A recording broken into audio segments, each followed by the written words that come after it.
Camboja. Um país que existe quase inteiramente dentro da bacia do Mekong. Com as veias em uma folha, seus tributários recolhem água de todas as direções, conectando cada centímetro de terra ao rio, o distribuidor de vida. Aqui, as últimas planícies florestais abertas do Sudeste Asiático abrigam uma ave tão rara que já foi considerada extinta. Em um denso mosaico de selva, primatas pouco conhecidos impressionam enquanto saltam pelo dossel. Os habitats sazonais são formados a partir das águas do rio, e as margens do próprio rio fornecem um importante refúgio. Conforme a história do Mekong continua a se desdobrar, nenhuma paisagem deixa de sentir o impacto de sua passagem.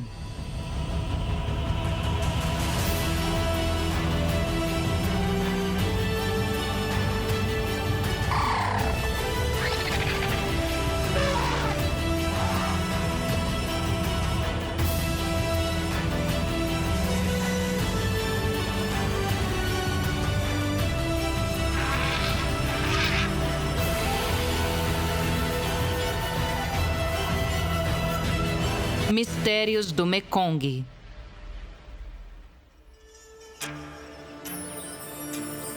Camboja. Refúgios ocultos. O Mekong entra em Camboja pelo norte, onde as águas fluem através de uma série de impressionantes cachoeiras localizadas na fronteira entre Camboja e Laos. Quando o rio desce em cascata, se contorce em corredeiras por pedras enormes, continuando sua jornada rumo ao mar da China Meridional. Essas cachoeiras são as mais amplas do mundo e têm uma queda de apenas alguns metros, mas seu volume e potência são enormes. Aqui, o Mekong se alarga até 10 quilômetros na estação chuvosa, mas o seu alcance vai muito além. 86% de Camboja está dentro da bacia do Mekong, o que significa que cada habitat é influenciado pelo poderoso rio que flui pelo país.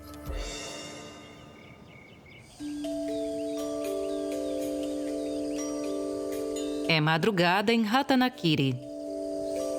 Esta é o extremo do nordeste de Camboja, a joia da coroa da bacia hidrográfica do Mekong.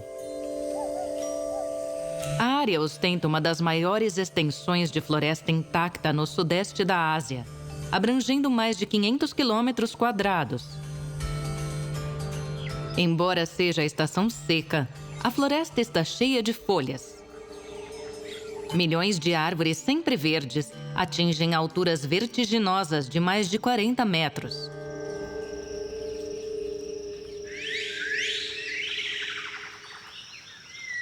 Um coro distinto ecoa através do dossel exuberante. Pertence a um dos primatas mais reconhecidos de Camboja, o gibão de bochechas amarelas. Acredita-se que os gibões compartilhem a mesma estrutura vocal dos seres humanos, indicando que nós apenas aprendemos a usar nossas vozes de uma maneira mais complexa. Os indivíduos podem ser reconhecidos por suas melodias distintas, que eles usam para marcar os limites de seu território. Mas há um limite que eles nunca atravessarão: o rio Mekong. O Mekong age como uma barreira geográfica. Animais de ambos os lados evoluíram para serem diferentes o suficiente um do outro para agora serem classificados por suas próprias espécies. O gibão de bochechas amarelas recebeu recentemente esse status. É fácil entender por que esses macacos receberam seus nomes.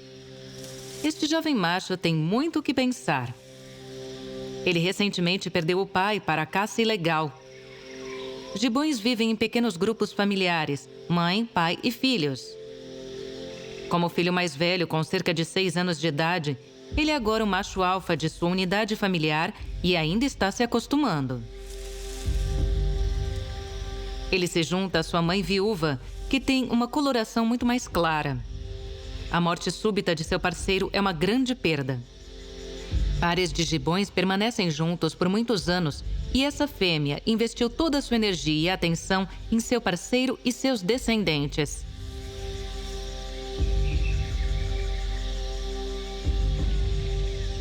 A outrora família de 5 é agora uma família de 4. O filhote mais velho tem 2 irmãos mais novos, um de coloração preta com 2 anos e um bebê marrom com apenas 3 meses e meio. 500 famílias de gibões chamam Ratanakiri de lar. Com uma população tão densa de animais em uma região, a competição por comida é feroz.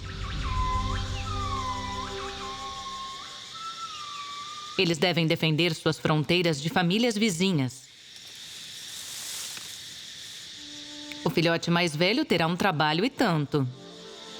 Ele não pode substituir totalmente o seu pai, mas ele precisará ajudar sua mãe a cuidar dos jovens até que comece uma própria família. Ratanakiri é o lar da maior população do gibão de bochechas amarelas do mundo. Eles ficam na extremidade mais ocidental da sua extensão.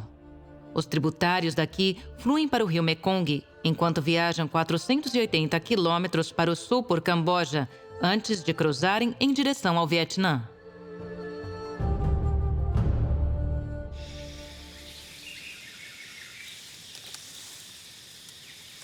Enquanto o resto da família dorme, o filho mais velho circula em busca de qualquer sinal de perigo.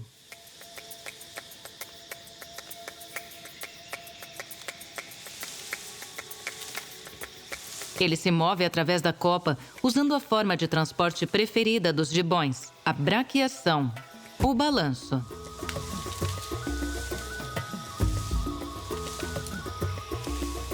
Gibões são os melhores em se balançar na selva. Os seus longos braços permitem um alcance impressionante, enquanto se balançam como um pêndulo de galho em galho. Ele possui juntas articuladas não só no ombro, mas também no pulso. Essa adaptação permite que essas articulações girem 360 graus, o que significa que ele pode se mover em várias direções diferentes. Suas mãos, semelhantes a ganchos, têm músculos flexores dos dedos muito longos e fortes, permitindo que ele fique pendurado por horas nos galhos. Confiante que não há perigo iminente, ele volta para sua família e eles começam a tomar café da manhã de uma maneira muito incomum. Os gibões se alimentam enquanto estão pendurados. Um primata que se senta em um galho para comer deve alcançar e puxar comida para si. Quem já está pendurado usa o seu peso para puxar o galho para baixo, o que facilita o alcance da comida. A refeição desta manhã é a polpa de uma fruta macia, sempre a primeira escolha, se disponível. A fruta fornece uma nutrição rica em energia para os macacos, e ao comê-la, eles, por sua vez, ajudam a regenerar a floresta. Ao comer a fruta em um local e depois viajar para outro antes que as ainda não digeridas sementes passem pelo seu intestino, os gibões ajudam a dispersar as plantas. Mas a dieta deles não está restrita a frutas. Eles podem mudar para flores e folhas e até mesmo alterar quais partes específicas da planta eles querem comer, dependendo do que está disponível. A alimentação seletiva como essa significa que eles podem satisfazer todas as suas necessidades nutricionais em seu território, independente da estação do ano. Este bebê está entediado de ficar com a mãe enquanto ela se alimenta.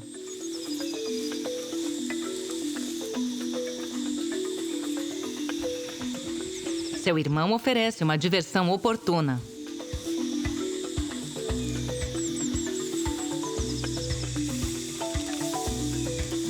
Não se trata apenas de se divertir.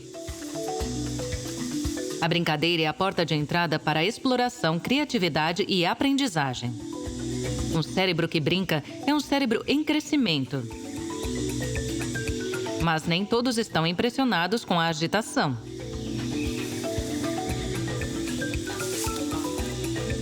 Seu irmão mais velho está preocupado demais com suas novas responsabilidades para participar da diversão. Ele garante que os jovens nunca se afastem muito.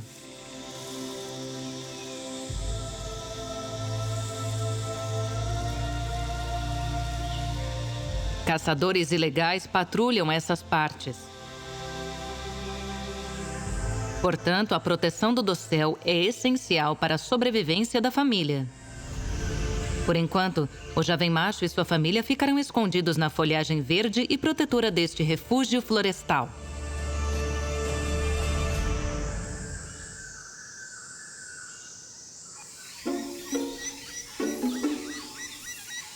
Das grandes alturas do dossel para as profundezas do chão da floresta.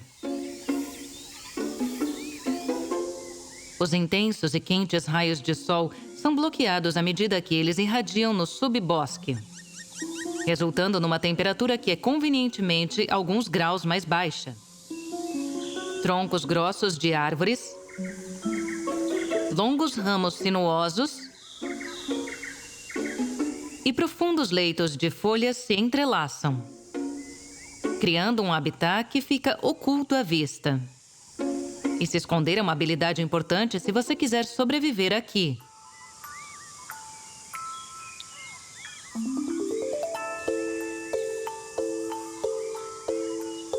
A camuflagem. As criaturas fazem o derradeiro jogo do esconde-esconde, se misturando perfeitamente ao ambiente que as cerca, até que decidam ser vistas. Há um organismo que levou a arte da camuflagem ao extremo. O bicho-pau. Os bichos-pau são verdadeiramente os mestres do disfarce. Eles podem ser encontrados em todo o mundo, mas são mais numerosos e diversos aqui, nos trópicos do Sudeste Asiático. Essas criaturas modificam sua forma, cor e padrão dependendo de seu habitat. Em alguns casos, até mesmo imitam aromas e sons. Uma glândula localizada na tíbia das suas pernas detecta vibrações de som e da terra, o que ajuda a sentir predadores que se aproximam. Embora a camuflagem seja uma excelente defesa contra virar refeição, ela funciona nos dois sentidos. O louva-a-Deus, um dos predadores mais formidáveis do mundo dos insetos. O louva-a-Deus está à espera. Pode passar horas assim, esperando o momento certo para atacar. Seus grandes olhos trabalham juntos como binóculos, o que ajuda a mirar em suas presas. O bicho-pau sente o perigo. Embora pareça estar tremendo de medo, ele está se movendo intencionalmente, tentando imitar o movimento oscilante da folhagem para se misturar ao fundo. Mas não tem como enganar o louva-a-Deus. Ele se lança com uma velocidade relâmpago. O movimento muito rápido e ambicioso de suas pernas faz dele um caçador difícil de evadir. Uma articulação flexível entre a cabeça e a garganta garante uma flexibilidade incrível, capaz de girar a cabeça quase 300 graus, vigiando enquanto devora sua presa. Infelizmente, para esse bicho-pau, o seu corpo verde se destacou do fundo de galhos marrons. Quando a camuflagem é o seu único mecanismo de defesa, é essencial escolher o habitat certo se quiser evitar virar comida. De volta ao dossel, os chamados impressionantes dos gibões reverberam pela floresta. Essas vastas selvas são os pulmões do sudeste da Ásia. Atraindo a energia do sol, cada folha se inclina perfeitamente para capturar a quantidade máxima de luz. Enquanto a floresta exala, o vapor de água é liberado na atmosfera, criando uma névoa impressionante que envolve o dossel. Enquanto o jovem macho não tem ninguém para ensiná-lo a cuidar de sua família, seu irmãozinho aprende observando uma das melhores professoras dos arredores, sua mãe. Ela se move pelo dossel com seu filhote, que tem apenas alguns meses de idade. O bebê é um machinho. Sua pele clara de bebê já está começando a ficar preta e vai permanecer nessa cor na idade adulta. As filhotes fêmeas também ficam na coloração preta, mas voltam a ficar loiras quando ficam completamente adultas. Diferenças evidentes entre os sexos, mesmo em idades tenras, são comuns em gibões. Seu bebê parece quase uma parte dela enquanto carrega sem esforço de galho em galho. Ela está procurando cuidadosamente por uma quantidade adequada de galhos para começar a lição de hoje. Quando estiver satisfeita com o local, a aula começa. Primeiro, ela ensinará ao filho uma habilidade que será muito importante se ele quiser evitar a competição alimentar com outras criaturas no dossel. Alimentar-se nas pontas dos galhos. Aqui em cima ele precisa praticar sem se aventurar muito longe. Ele lentamente deixa a segurança dos braços de sua mãe. Os únicos outros animais que poderiam acessar esses galhos são pequenas árvores e esquilos. Portanto, se ele desenvolver essa habilidade, não terá que competir com outras espécies de primatas por comida. Seu irmão mais velho já aprendeu perfeitamente isso. O jovem macaco se sai bem. Ele colhe uma semente e volta pelo galho. Então, ele vai para um novo local para a próxima lição. Ela estará checando o número de galhos, possíveis predadores e qualquer outra coisa que possa colocar seu filhote em risco. Em seguida, suas habilidades de andar pelos galhos são postas à prova. O pequeno, cautelosamente, começa a se mover ao longo dos minúsculos galhos. Se o filhote tomar a decisão errada sobre qual galho poderia aguentar o seu peso, ele despencaria 12 metros do chão. Portanto, sua mãe nunca está longe. Ele parece estar ganhando confiança rapidamente. É hora de fazer o maior teste até agora. Balançar. Sua mãe assiste de perto.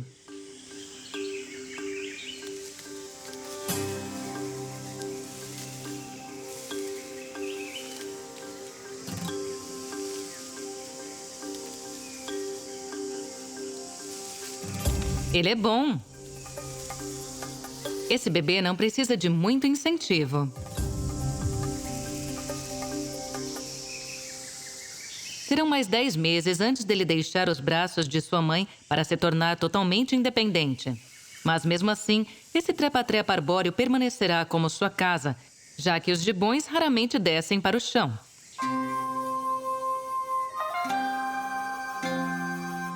A neblina que cobre o dossel se condensa em chuva, que por sua vez se acumula nos riachos enquanto eles descem pelas montanhas íngremes. Atravessando as florestas, eles convergem em afluentes cada vez maiores. Muitos deles se encontram em um dos pontos centrais do rio Mekong, a Stang Trang. Na estação chuvosa, a maior parte desta área está completamente submersa com a água das cheias. Mas à medida que a água recua, as florestas abandonadas ressurgem.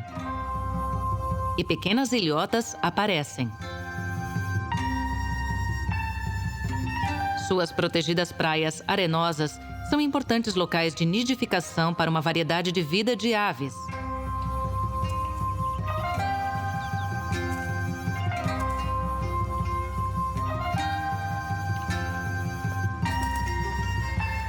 As plantas aqui devem resistir muitos meses totalmente submersas,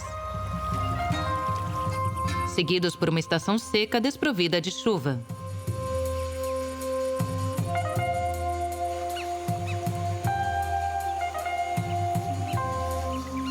Esta área é um importante refúgio para os peixes que migram dos muitos afluentes. O afluxo de peixes é uma chegada positiva para uma ave que tem pescado muito bem. A criticamente ameaçada andorinha do mar.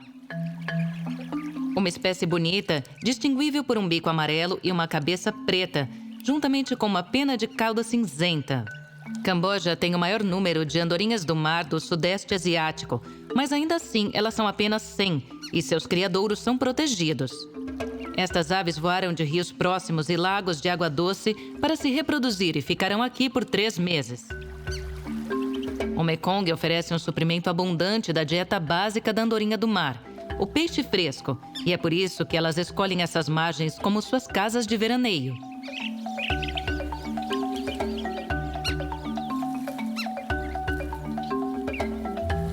No entanto, o comportamento de nidificação da andorinha do mar significa que um período de reprodução bem-sucedido não está garantido.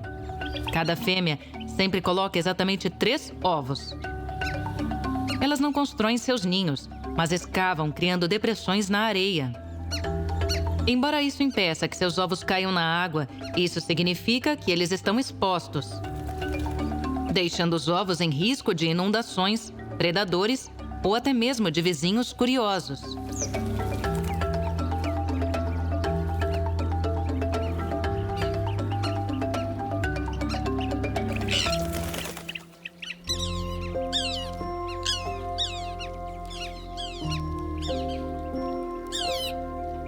Esta família tem 2 filhotes sobreviventes com apenas 2 semanas de vida. Os jovens estão sozinhos em casa. Como os filhotes precisam crescer rapidamente, os pais estão fora procurando por comida. Quando a monção chega, essas ilhotas vão inundar rapidamente. Os filhotes vão ter que voar ou vão se afogar. Suas asas precisam crescer e rápido. Os filhotes solitários imploram por comida, até para outras aves voando acima.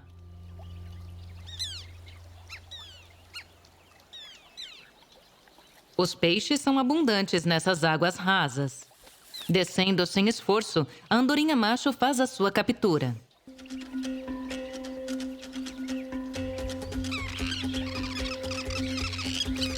Sua parceira o ajuda a preparar a refeição para os filhotes.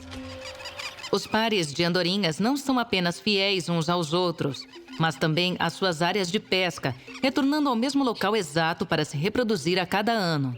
O macho lava o seu prêmio, enquanto a fêmea supervisiona.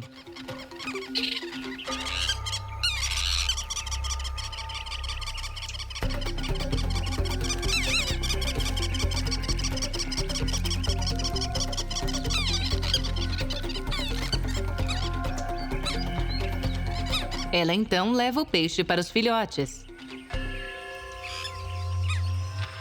Mas decide que não está limpo o suficiente.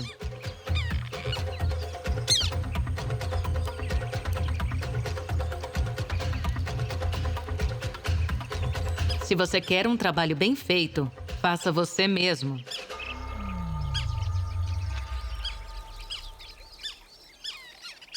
O filhote faminto tem os olhos maiores do que seu estômago, quando engole o peixe inteiro. Enquanto leva algum tempo para digerir, o seu irmão ainda está esperando para comer um pedaço.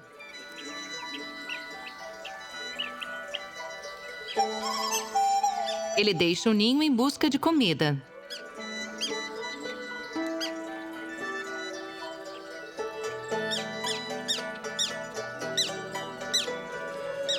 Incapaz de voar, ele é um alvo ambulante. E alguém está observando. Uma águia de cabeça cinzenta. Um grande e forte raptor que pega com facilidade filhotes desprotegidos. Ele poderia engoli-lo inteiro. A fêmea finalmente retorna ao ninho e descobre que o filhote desapareceu. Ela imediatamente começa a fazer um chamado de alerta, esperando que o filhote siga o som de volta para o ninho. O corajoso filhote percebe o sinal de alerta e corre em direção a ela.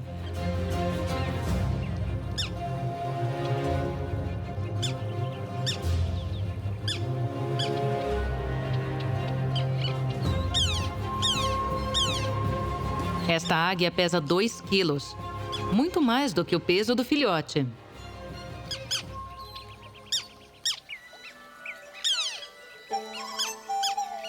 A resposta rápida do jovem ao chamado da mãe o salvou desta vez.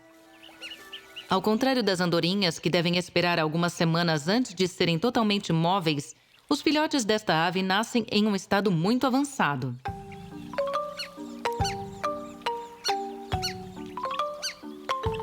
O borrelho pequeno de coleira. Um pássaro de rio palmípede com um arco brilhante amarelo ao redor do seu olho. Esta fêmea veio aqui para se reproduzir na beira do Mekong.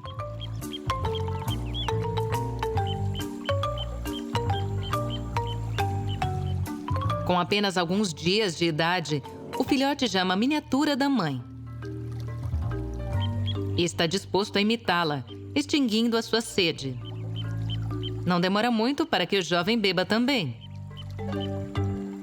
Os filhotes de borrelhos ficam independentes muito antes das andorinhas, o que significa que eles podem ter uma maior influência sobre sua própria sobrevivência. Vai demorar outro mês até que os filhotes que se aninham nessas margens tenham desenvolvido os músculos de que precisam para voar.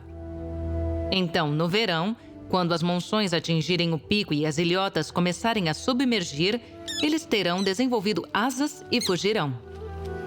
Eles irão para os lagos e rios de água doce, onde passarão o verão.